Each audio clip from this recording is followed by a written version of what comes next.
speaking of chairs, and I mentioned this first thing this morning, my chair collapsed underneath me yesterday while I was doing my afternoon program. And I'm in my home studio, and my freaking chair just collapsed, and I fall on the floor. And with my original post, I guess some people thought I was injured. Well, okay. Were you on the air when this happened? Were you prepping for the show? What part? I was in a break. I was in a commercial break, and my chair broke during the break. So I'm in my home office, and it's a writing desk and chair setup. And we had purchased this for the New York City apartment. And it's disposable junk. For some of the stuff up in New York when we were there for a bit, we didn't buy high quality stuff. We bought like disposable Wayfair junk. But I wouldn't expect the chair to just break apart like I weighed, like I was on my 1,000-pound life or something.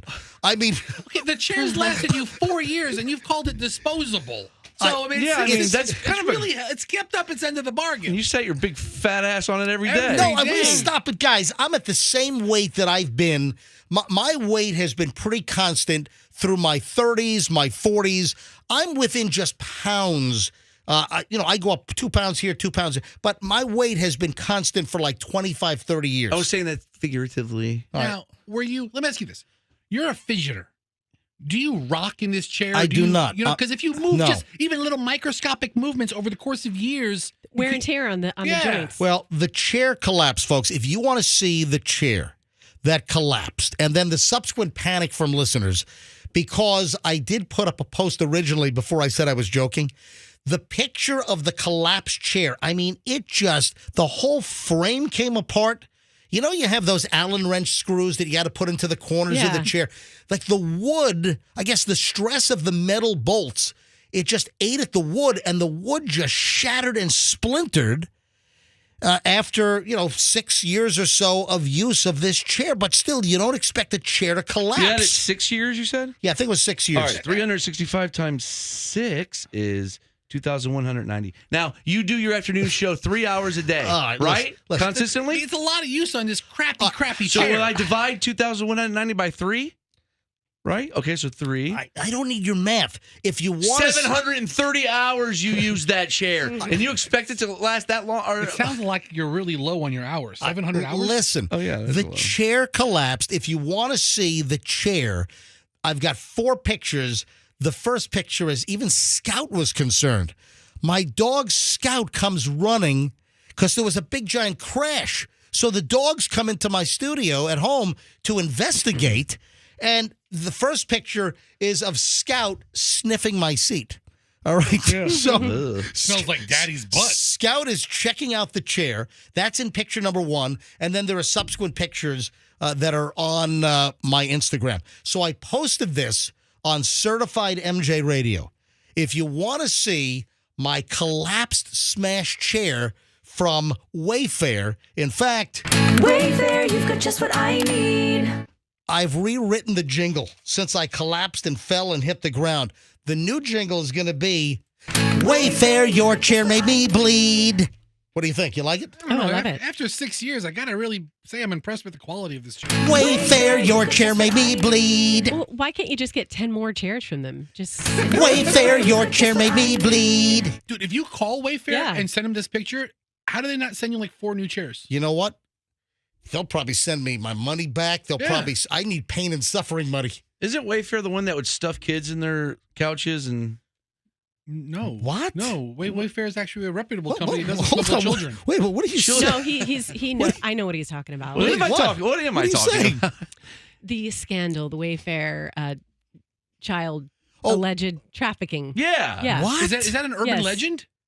Wasn't that? It wasn't a good marketing plan. Wait, hold on. Could you please give me some facts? You didn't hear about that?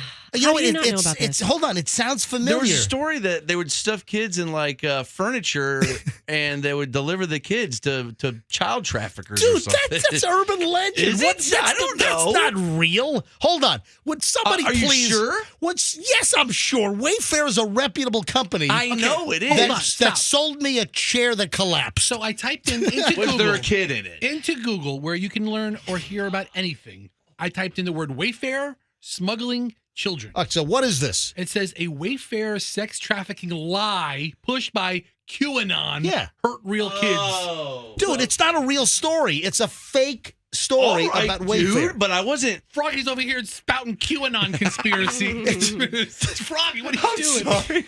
Well, but I thought it was. I remember you talked about it back in the day. You know what? I think you're right. Yeah. I think we did. That's it wasn't that they were stuffing them in couches. It was that they were putting codes with certain styles of furniture that cost you like $20,000, and it was like, wait, why does this little filing cabinet cost $20,000? Because they were stuffing. Because it's associated with a person. So they were delivering kids alleged. It's a fake story. Filing cabinets. That was a completely fake. All right, yeah. Horrific.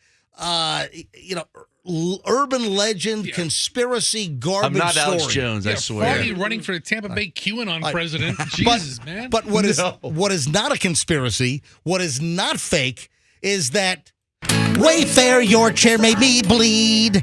I did fall on the floor. You got to come up with a different one. I think I got one. You think you got one? All right, 3, 2, 1, go. Wayfair hyperextended my knees. There you go. That's better, huh? Yeah. A bunch of varieties. I like that. Wayfair, my dog has fleas. Okay, they would have nothing to do with that. I know, that's true. But if you want to see the picture of the collapsed chair, this could have been bad. I mean, I could have been knocked unconscious. I could have. So here's what happened. On my Instagram, the picture of the collapsed chair, take a look. I'm at Certified MJ Radio. My Instagram handle, and give me a follow while you're there, Certified MJ Radio. It's the newest item up there. You'll see the chair, the dog, and there's 4 pictures so you can slide the photos. So after I posted the photo of the collapsed chair, it's made in China, by the way, and you can see how just the whole frame, the wood and I have a close-up of where it actually broke and threw me on the floor. So I posted this on Instagram, and it reads, "There's a concern about a banking industry collapse, but today I had a chair collapse. I was sitting in this crap chair in my home studio when it disintegrated and threw me on the floor.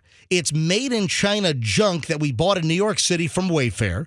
It has a matching writing desk that works well holding my equipment. We knew this was disposable crap, but was put into action as my home studio during COVID." Then I wrote, sorry. And this is the part that really... Yeah. So I wrote, "I only suffered 2 cracked ribs, broken wrist, and concussion. I'm awaiting the results of the CT scan now." God, what a weenie you would be if that... So I put that up on Instagram, and I left that for a little bit. And then people started commenting like, "Oh, my God, did this happen while you're live on the air?" And I then added, "No, I'm exaggerating. I'm joking. I'm uninjured." So I answered that in a comment. But then people were not reading all the comments. They were reading my caption. So then finally I added to the caption, "I'm joking. I am uninjured." Because, you can edit your caption after the fact. Like I see I have a lowercase I. I got to fix that. So I'll do that in a bit. So that's the deal. And if you're on Instagram, take a look at the chair that I fell out of after it collapsed. It's on my Instagram, Certified MJ Radio, and give me a follow because you have no idea what pops up on there. And Andrew has also posted it. If you don't want to go to Instagram, it's also posted at mjmorningshow.com. So you can go to mjmorningshow.com and then click on Stories Mentioned on the MJ Morning Show, and then the link to the Instagram photos will be right there, and you can take a look.